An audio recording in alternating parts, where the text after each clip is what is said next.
Hello everyone, welcome back to Want to Stay.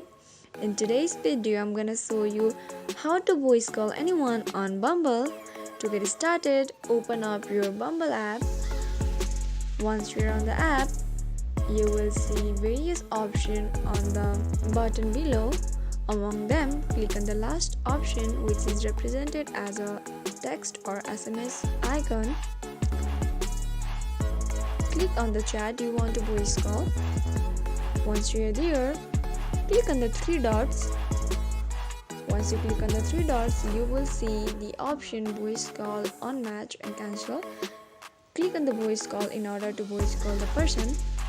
So that is how easily you can voice call anyone on Bumble. If you found the video to be helpful, go ahead and subscribe to our channel and also press the notification bell so that you'll never miss another upcoming upload from us. I'll see you again in next video. Goodbye till then.